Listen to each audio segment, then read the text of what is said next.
Hello students, आज का जो हमारा टॉपिक है वो है टोटल इंटरनल रिफ्लेक्शन। बहुत ही इंपॉर्टेंट टॉपिक है। ऑलमोस्ट एग्जाम में टीआईआर से रिलेटेड डेफिनेशंस और इसके प्रिंसिपल और कह सकते हैं इसके हमारे पास वर्किंग कहाँ इसकी एप्लीकेशंस है, इन सभी के ऊपर कुछ ना कुछ क्वेश्चन आने का चांस हमेशा रहता है एग्जाम में। तो बड़ा ही ईजी और इम्पोर्टेंट टॉपिक है। चलिए स्टार्ट करते हैं। सबसे पहले इसमें हम कुछ डेफिनेशंस देखेंगे टीआईआर स्टार्ट करने से पहले। जो फर्स्ट डेफिनेशन अपने पास आती है क्रिटिकल एंगल,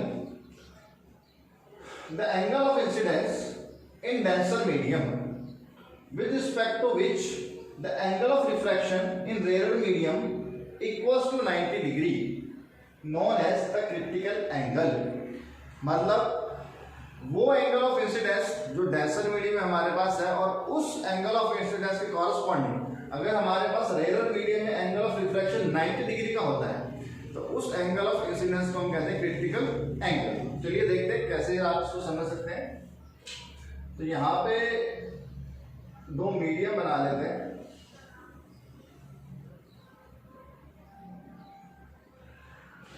ये दो मीडियम मेरे पास हो गए।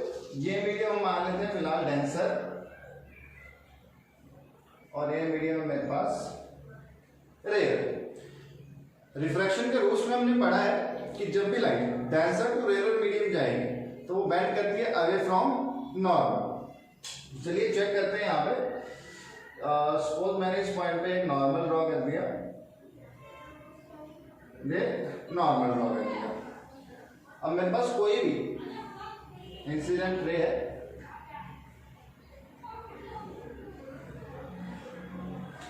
जो का एंगल आई। अब अपने को पता है जैसे ही डेंसर से रेयर मीडियम में आएगी तो जानी तो चाहिए थी कुछ स्ट्रेट इस तरीके से, लेकिन जैसे ही डेंसर टू रेयर मीडियम में आएगी away from the normal bend कर देंगे तो ये स्ट्रेट जाने के बजाय थोड़ी नॉर्मल से इधर कह सकते हैं कि इस तरीके से इधर ये बेंड कर देगी। ठीक है, जानी चाहिए थी ऐसे स्ट्रेट, लेकिन अवे फ्रॉम नॉर्मल बेंड कर जाएगी। अब इस सिचुएशन में अगर आप एंगल ऑफ इंसिडेंस इंक्रीज करते हैं तो मैं कह सकता हूँ यहाँ पे जो मेरे पास एंगल आर बन रहा है, एंगल ऑफ रिफ्रैक्शन, ये भी इंक्रीज होता जाएगा। जैसे कि हम यहाँ पे नेक्स्ट यहीं पे शो करते हैं। यहाँ पे मान लेते हैं एक नॉर्मल और आपने ड्रॉ किया। अभी मैं इस एंगल ऑफ इंसिडेंस को और बढ़ाऊंगा। अब मैं एंगल ऑफ इंसिडेंस को और बढ़ा देता हूँ।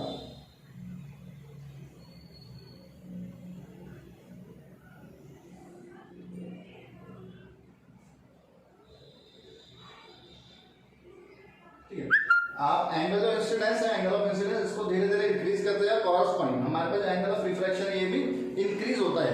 एक टाइम ऐसा आता है कि जब आप ये एंगल ऑफ इंसिडेंस इतना इंक्रीज कर देते हैं एंगल ऑफ रिफ्रैक्शन है, ये रिफ्लेक्टेड रे बिल्कुल इंटरफेरेंस के पैरेलल चली जाए। मतलब हमारे पास जो यहाँ पे एंगल आर बने ये हो जाए 90 डिग्री का। अगर एंगल ऑफ रिफ्रैक्शन 90 डिग्री हो जाता है तो उस टाइम पे एंगल ऑफ इंसिडेंस आपने दिया है उसको हम कहते हैं क्रिटिकल एंगल, जिसको आप आईसी से डिनोट करोगे। तो अब डेफिनेशन में चलते हैं angle of incidence in the denser medium. तो यहाँ पे आप चेक करते हो डेंसर मीडियम में हमारे पास एक एंगल ऑफ इंसिडेंस है जो कि बन रहा है IC with respect to which the angle of refraction in rare medium equals to 90 degree. अब इस एंगल पे हमारे पास जो एंगल ऑफ रिफ्रैक्शन बन रहा है ये बन रहा है 90 डिग्री रेयर मीडियम में। तो इस एंगल को हम क्या कहेंगे क्रिटिकल एंगल। सिंपल सी डेफिनेशन आप कह सकते हो वो एंगल ऑफ इंसिडेंस जिस पे हमारे पास एंगल ऑफ रिफ्लेक्शन हो जाए 90 डिग्री का, उस एंगल को हम कहते हैं क्रिटिकल एंगल। नेक्स्ट जो डेफिनेशन हमारे पास है टोटल इंटरनल रिफ्लेक्शन, जो कि हमारा टॉपिक भी यही है, टोटल इंटरनल रिफ्लेक्शन, जिसको आप इन शॉर्ट कहते हो TIR। देखते हैं क्या है। When the angle of incidence is in denser medium increased after the critical angle। अब आप क्या कर रहे हो, एंगल ऑफ इंसिडेंस है उसको आप क्रिटिकल एंगल से भी बढ़ा के देख रहे हैं। The light reflect to the same medium in place of reflection to the rare medium. तो जो लाइट है वो रिफ्रैक्शन के बजाय सेम मीडियम के अंदर ही वापस रिफ्लेक्ट हो जाएगी। This phenomena is known as the total internal reflection, और इस फिनोमेना को हम कहते हैं टोटल इंटरनल रिफ्लेक्शन। तो चलिए चेक करते हैं। ये हमारे पास आ गया क्रिटिकल एंगल जिसपे हमारे पास जो रे है रिफ्रैक्शन एंगल हो गया 90 डिग्री का। अब अगर आप इससे और ज्यादा इंक्रीज कर रहे हो एंगल ऑफ इंसिडेंस, तो यहीं पे हम इसको ड्रॉ कर लेते हैं।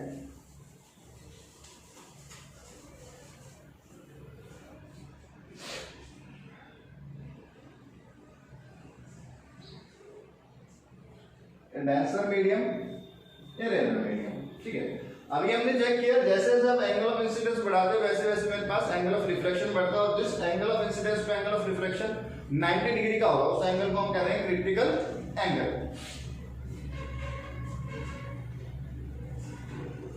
तो ये अभी मैं मान लेता हूं मेरे पास क्रिटिकल एंगल है, और इस पे मेरे पास एंगल ऑफ रिफ्लेक्शन हो गया 90 डिग्री, ठीक है। अब टोटल इंटरनल रिफ्लेक्शन के लिए क्या कह रहे हैं ये आपको कि एंगल ऑफ इंसिडेंस है इसको आप क्रिटिकल एंगल से इंक्रीज करके देखो। अगर मैं इससे और ज्यादा एंगल इंक्रीज करता हूं, जैसा कि यहां पे हम देख सकते हैं, अगर मैं एंगल ऑफ इंसिडेंस और इंक्रीज करता हूं तो यहां पे मेरे पास एंगल ऑफ इंसिडेंस ग्रेटर है क्रिटिकल एंगल से। इस केस में क्या होगा, जो रे है रिफ्लेक्टेड रे सेम मीडियम के अंदर वापस चली जाएगी, सेम मीडियम के अंदर वापस चली जाएगी। तो ऐसे केसेस में कह सकते हैं हमारे पास कोई भी रे रिफ्रैक्ट नहीं करेगी दूसरे मीडियम में, सेम मीडियम के अंदर वापस रिफ्लेक्ट कर जाती है जब भी आप angle of incidence critical angle से ज्यादा देते हो। इसी फिनोमेना को हम कहते हैं टोटल इंटरनल रिफ्लेक्शन। कहने का मतलब जितनी भी रेज आई हैं वो रिफ्लेक्ट नहीं करेंगे, सारी की सारी रेज रिफ्लेक्ट कर जाएंगी, इसी वजह से इसका नाम भी है टोटल इंटरनल रिफ्लेक्शन। मतलब जिस मीडियम से वो आई है उसी मीडियम के अंदर सारी रेज रिफ्लेक्ट कर जाएंगे। और ये होगा कब, जब एंगल ऑफ इंसिडेंस आप ग्रेटर दोगे क्रिटिकल एंगल से। When the angle of incidence in denser medium increase after the critical angle, the light reflects to the same medium. Light same medium में वापस रिफ्लेक्ट कर जाएगी in place of refraction to rarer medium. Refraction के बजाय reflection हो जाएगा। This phenomena is known as the total internal reflection, जिसको आप TIR कह सकते हो। ये तो हमारे पास कुछ डेफिनेशन होगी, डायग्राम से हमने समझ लिया व्हाट इज क्रिटिकल एंगल। अब इसका थोड़ा सा मैथमेटिकल पार्ट है कि आपको रिफ्रैक्शन और सॉरी रिफ्रैक्टिव इंडेक्स किस तरीके से फाइंड करना है। तो चलिए देखते हैं किस तरीके से हम रिफ्रैक्टिव इंडेक्स फाइंड कर सकते हैं डेंसर मीडियम का रिस्पेक्ट टू रेयर मीडियम और रेयर मीडियम का respect to denser medium in case of TIR। तो in the situation of incidence at critical angle कह सकते हैं जब हमारे पास इंसिडेंट रे क्रिटिकल एंगल पे आगे इस पॉइंट पर टकरा रही है, उस केस में क्या होगा, हमारे पास एंगल ऑफ इंसिडेंस तो हो गया क्रिटिकल एंगल के बराबर और एंगल ऑफ रिफ्रैक्शन हो गया 90 डिग्री के बराबर। तो यहाँ पे अगर आप कहते हैं जो आई एंगल है एंगल ऑफ इंसिडेंस हो जाएगा क्रिटिकल एंगल के बराबर और एंगल आर ये हो जाएगा 90 degree. The refractive index of rare medium with respect to the denser medium. तो यहाँ पे आप रेयर मीडियम का रिफ्रैक्टिव इंडेक्स निकालने में रिस्पेक्ट टू डेंसर मीडियम। तो डेंसर मीडियम का सॉरी रेयर मीडियम का रिफ्रैक्टिव इंडेक्स निकालेंगे with respect to denser medium. और अपने को पता है रिफ्रैक्टिव इंडेक्स है ये किसके इक्वल होता है sin i upon sin r।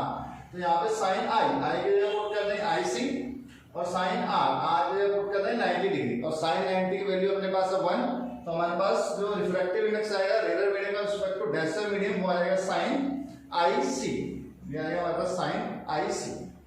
Similarly अगर आप रिफ्रैक्टिव इंडेक्स फाइंड करना चाह रहे हो डेंसर मीडियम का with respect to the rare medium तो आप प्रिंसिपल ऑफ रिवर्सिबिलिटी यहां पे लगा सकते हैं। जो डेंसर मीडियम का refractive index with respect to rare medium वो किसके बराबर होगा, reciprocal of refractive index of rare medium with respect to denser medium. या फिर अगर आप ऐसे भी नहीं करना चाहते तो आपकी बात है इसको रिवर्स करें, सिचुएशन को रिवर्स करें कि रे यहां से आ रही है और इधर जा रही है। इस केस में मेरे पास जो एंगल आई है ये 90 डिग्री का हो जाएगा और एंगल आर इसको हम लिख देंगे IC। तो हमारे पास सिचुएशन बन जाएगी refractive index of denser medium respect to rare medium क्या हो जाएगा हमारे पास, इससे रिवर्स सिचुएशन बन जाएगी, एंगल I R हो जाएगा और एंगल R एंगल I हो जाएगा। तो हमारे पास 1/sin IC आ जाएगा। तो ये दो फॉर्मूले आपको यहाँ पे जो याद करने। अगर आपको डेंसर मीडियम का रिफ्रैक्टिव इंडेक्स निकालना है रिस्पेक्ट टू रेयर मीडियम तो आप 1/sin IC यहाँ पे क्रिटिकल एंगल और सिमिलरली आपको रेयर मीडियम का रिफ्रैक्टिव इंडेक्स निकालना है रिस्पेक्ट टू डेंसर मीडियम ये अपने पास होगा sin IC। ये तो हो गया हमारे पास TIR के बाद। अब इसके लिए नेसेसरी कंडीशंस कई बार पूछ लेते हैं कि हमारे पास नेसेसरी कंडीशन क्या है TIR के लिए। अगर कहीं पे टोटल इंटरनल रिफ्लेक्शन हो रही है वहां पे कौन कौन सी कंडीशन जरूरी है, तो हमने यहाँ पे चेक किया। जो फर्स्ट कंडीशन है, the light should be travel from denser medium to rare medium, कि लाइट हमेशा कहां से कहां आनी चाहिए, डेंसर टू रेयर। टीआईआर का फिनोमिना आपको रेयर टू डेंसर में लाइट जाएगी, तब कभी देखने को नहीं मिलेगा। तो टीआईआर का फॉर्म जो हमारे पास फिनोमिना है ये तभी होगा जब लाइट डेंसर मीडियम से जाएगी रेयर मीडियम। फर्स्ट कंडीशन है लाइट ट्रैवल करने के लिए denser medium to rare medium. और second condition, the angle of incidence should be greater than that of the critical angle. और सेकंड कंडीशन कि जो एंगल ऑफ इंसिडेंस है ये हमेशा क्रिटिकल एंगल से ज्यादा होगा, तभी हमारे पास रे जो है वो सेम मीडियम के अंदर रिफ्लेक्ट करेगी। तो ये दो हमारे पास कंडीशंस होगी, नेसेसरी कंडीशंस हैं फॉर टीआईआर। ये दो कंडीशंस होगी तभी आपको टोटल इंटरनल रिफ्लेक्शन देखने को मिलेगा, अदरवाइज टीआईआर नहीं होगा। इसके बाद में हमारे पास कुछ टीआईआर से रिलेटेड एप्लीकेशंस हैं, कहां हम इसको प्रैक्टिकली यूज करते हैं। तो चलिए देखते हैं कहां हम टीआईआर को प्रैक्टिकली यूज करेंगे। तो नेक्स्ट हमारे पास यहाँ पे है सम एप्लीकेशन ऑफ टीआईआर। तीन एप्लीकेशंस हम यहाँ पे डिस्कस करेंगे। तो फर्स्ट है mirage in desert, second sparkling of diamond और थर्ड है ऑप्टिकल फाइबर। एक एक करके इनको डिस्कस करते हैं। एक्सप्लेन मैं यहाँ पे कर दूंगा किस तरीके से ये चीजें वर्क करती हैं, लेकिन इनके नोट्स जो हैं वो सभी स्टूडेंट्स अपनी बुक से अपनी कॉपी के अंदर नोट कर लेंगे। नोट्स आपको खुद प्रिपेयर करने हैं। तो चलिए सबसे पहले हम फर्स्ट चेक करते हैं मिराज इन डेजर्ट। मिराज के बारे में आपने सुना होगा कई बार कि रेगिस्तान के अंदर हमारे पास कुछ एनिमल्स पानी की तलाश में घूमते रहते हैं, तो काफी दूर से उनको देखने में ऐसा लगता है कहीं पे पानी भरा हुआ, लेकिन जैसे ही वो वहां पहुंचते हैं तो उनको पानी नहीं मिलता है। तो इस फिनोमेना को हम कहते हैं मिराज इन डेजर्ट। इसको आपने गर्मियों के दिनों में रोड पे भी देखा होगा, जब आप किसी लंबी रोड पे गर्मियों के दिनों में जा रहे होते हैं तो दूर से आने वाली गाड़ी आपको ऐसा लगता है कि तैर रही है पानी के अंदर, थोड़ा सा ऐसा फील होता है कि वहां पे पानी भरा हुआ रोड के ऊपर, लेकिन एक्चुअल में वहां पानी नहीं होता है। तो इसी फिनोमेना को हम कहते हैं मिराज फॉर्मेशन। देखते हैं किस तरीके से होता है। तो सबसे पहले यहाँ पे कंसीडर कर लेते हैं कि ये हमारे पास सैंड है, तो रेत है डेजर्ट के अंदर, और मान लेते हैं कि यहाँ पे हमारे पास एक ट्री है।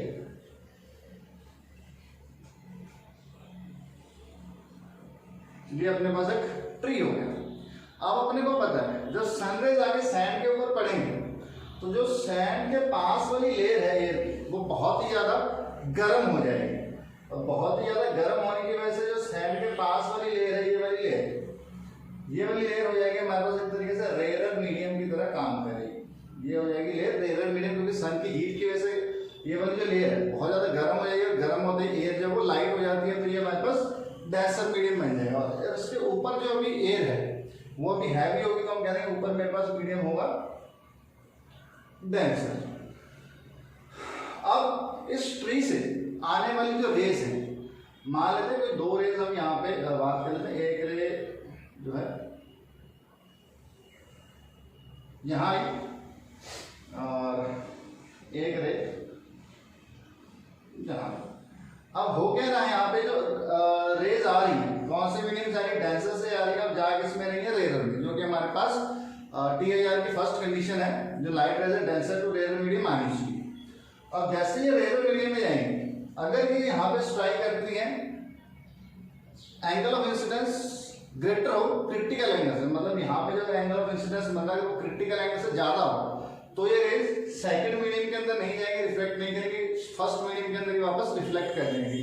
तो इस केस में अगर यहाँ पे हमारे पास angle of incidence critical angle से ज्यादा बन रहा है, तो ये जो रेज है ये रेज वापस रिफ्लेक्ट कर जाएंगे इस तरीके से। इस तरीके से रेज वापस रिफ्लेक्ट कर जाएंगे, टीआईआर का फिनोमिना होगा। और इन रेज को अगर आप आगे एक्सटेंड करते हो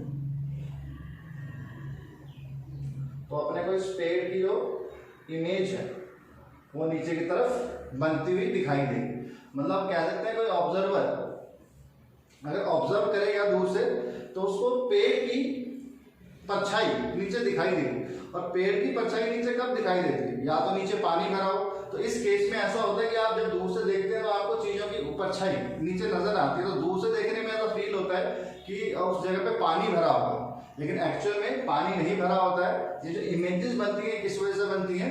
due to TIR, total internal reflection. किस वजह से? जो सन रेज है उनकी वजह से जो सैंड के पास वाली लेयर है हॉट हो जाएगी, गर्म हो जाएगी, जिसकी वजह से वो रेयर मीडियम में कन्वर्ट हो जाएंगे। ऊपर वाली लेयर सभी डेंसर मीडियम ही हमारी तरह डेंसर मीडियम की तरह बिहेव करेंगी। तो जब light denser to rare medium आएंगे, एंगल क्रिटिकल एंगल से ज्यादा बन रहा है तो रेज सेम मीडियम में रिफ्लेक्ट कर जाएंगी। इनको आप एक्सटेंड करते हो तो इसकी जो इमेज है ऑब्जेक्ट की, वो अपने को इन्वर्टेड इमेज नीचे बनती हुई नजर आएंगी, जिससे अपने को फील होता है कि उस जगह पे पानी भरा हुआ। तो इस प्रोसेस को हम कहते हैं मिराज इन डेजर्ट। नोट्स सभी बच्चे बुक में से देख के इसके एक्सप्लेनेशन अपनी कॉपीज के अंदर लिख लेंगे। सेकंड हम यहाँ पे चेक करते हैं स्पार्कलिंग ऑफ डायमंड।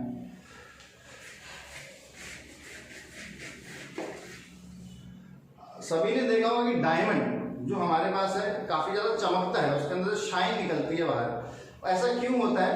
कह सकते हैं डायमंड हमारे पास एक नॉर्मल ग्लास की तरह ही होता है, लेकिन इस डायमंड की जो कटिंग करते हैं उस कटिंग के ऊपर डिपेंड करता है कि डायमंड कितना ज्यादा शाइन करेगा। तो हमारे पास अगर हम डायमंड की बात करें, डायमंड में जो हमारे पास क्रिटिकल एंगल है, क्रिटिकल एंगल फॉर डायमंड ये होता है 24 डिग्री। मतलब अगर आप डायमंड की कटिंग कुछ इस तरीके से करो कि जो रेज अंदर एंटर कर रही है डायमंड के, अगर वो क्रिटिकल एंगल से ज्यादा एंगल पे एंटर करती है तो उस टाइम पे हमारे पास क्या होगा कि जो लाइट रेज है वो उस डायमंड के अंदर ही अंदर घूमते रहेंगे, TIR होता रहेगा, और जब भी वो वहां से बाहर निकलेंगे तो अपने को ऐसा फील होगा कि वो डायमंड स्पार्कलिंग कर रहा है। तो कुछ ऐसा हम आइडिया बता देते हैं कि मान लेते हैं कि अपने पास डायमंड के अपन ने कुछ इस तरीके से कटिंग कर दी है, तो ये डायमंड का पीस है।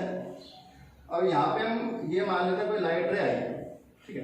अब ये एक बार जब अंदर एंटर कर गई, एक बार जब ये लाइट रे अंदर एंटर कर गई तो जिस भी फेस पे टकराएगी जाके, तो हम उस इस तरीके से इनके एंगल एडजस्ट करते हैं कि अब ये अपने पास डेंसर मीडियम है, बाहर एयर मीडियम, इस तरीके से एंगल एडजस्ट करते हैं कि किसी भी फेस पे टकराए तो ग्रेटर देन क्रिटिकल एंगल से टकराए, तो ये यहाँ पे टकराने के बाद बाहर नहीं जाएगी, सेम मीडियम के अंदर वापस रिफ्लेक्ट कर जाएगी। दूसरे फेस पे टकराएगी, यहाँ पे एंगल क्रिटिकल एंगल से ज्यादा बन रहा है तो ये फिर से अंदर ही घूमती रहेगी, अंदर ही घूमती रहेगी, अंदर ही घूमती रहेगी। तो ये लाइट रेज अंदर ही अंदर घूमती रहेंगी क्योंकि मल्टीपल TIR अपने पास यहाँ पे होंगे। और अगर किसी केस में किसी फेस से अगर लाइट बाहर निकलती है तो अपने को ऐसा फील होता है कि जो डायमंड है वो स्पार्कलिंग कर रहा है, उसके अंदर से चमक निकल रही है। तो ये फिनोमेना भी हमारे पास TIR के ऊपर ही बेस्ड है। जो डायमंड की कटिंग है वो इस तरीके से की जाती है कि उसके अंदर जो लाइट एक बार आ जाए तो उसकी टोटल इंटरनल रिफ्लेक्शंस होती रहे और वो डायमंड आपको स्पार्कलिंग करता हुआ नजर आए। थर्ड और जो इम्पोर्टेंट हमारे पास एप्लीकेशन है वो है ऑप्टिकल फाइबर्स, जिसको आजकल हम बहुत यूज कर रहे हैं ऑप्टिकल सिग्नल्स को ट्रांसमिट करने में। चलिए देखते हैं क्या है ऑप्टिकल फाइबर्स। तो ऑप्टिकल फाइबर्स पढ़ने से पहले इसके 3 पार्ट्स यहाँ पे लिखे हुए हैं, कोर, क्लैडिंग और बफर कोटिंग। तो पहले देख लेते हैं किस तरीके से हमारे पास ऑप्टिकल फाइबर्स बनती हैं। तो हमारे पास जो सबसे इनर पार्ट, सबसे इनर पार्ट जो है इसको हम कहते हैं कोर, इसको हम कहते हैं कोर। और generally glass, high quality glass से बनाया जाता है जिसका रिफ्रैक्टिव इंडेक्स, इन जनरल बता रहा हूं जिसका रिफ्रैक्टिव इंडेक्स हम लेते हैं ऑलमोस्ट 1.52। इस कोर के बाहर एक और आउटर हमारे पास प्लास्टिक के ग्लास की कवरिंग होती है जिसको आप कहते हो क्लैडिंग।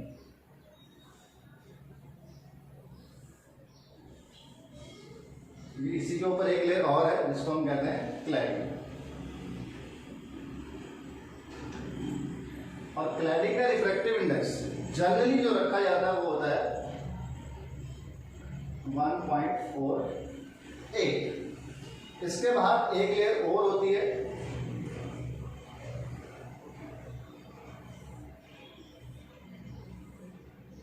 जिसको आप कहते हो बफर कोटिंग।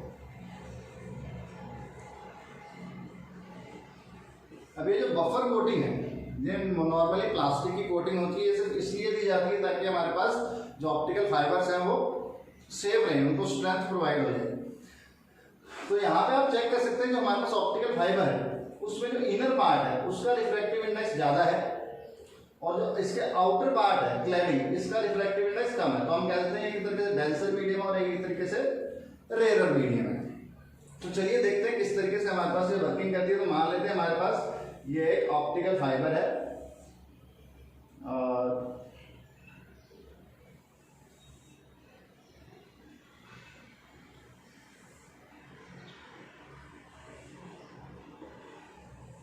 चलो ठीक है। तो ये अपने पास इनर मोस्ट पार्ट इसका, जिसको आप कोर कह दोगे, इसके बाद क्लैडिंग और इसके बाद मेरे पास है बफर कोटिंग।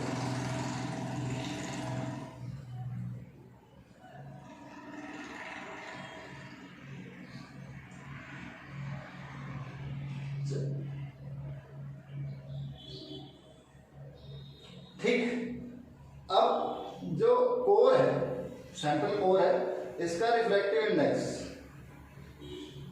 अगर मान लेते हैं फिलहाल हमारे पास N1 और बाहर वाला रिफ्रैक्टिव इंडेक्स N2, और हमारे पास ऑप्टिकल फाइबर्स में जो N1 है, कोर का रिफ्रैक्टिव इंडेक्स ग्रेटर होता है क्लैडिंग के रिफ्रैक्टिव इंडेक्स। अब यहाँ पे होता क्या है, आप कोई भी लाइट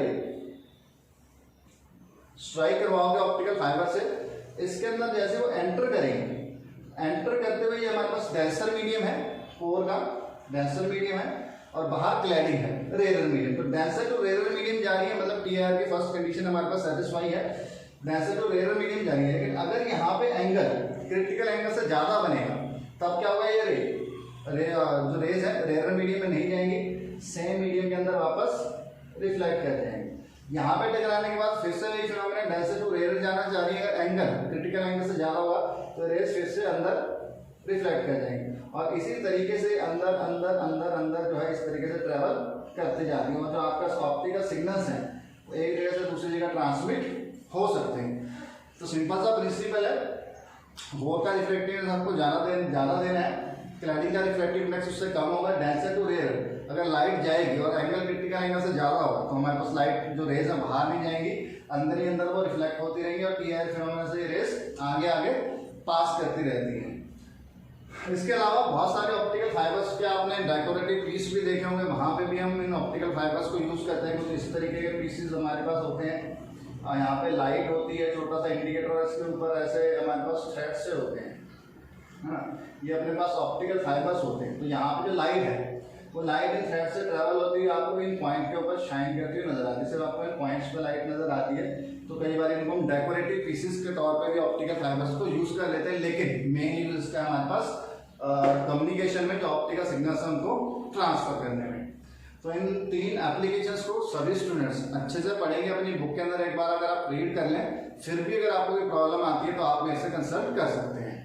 तो आज की इस वीडियो में इतना ही, हम मिलते हैं नेक्स्ट वीडियो में। Thank you.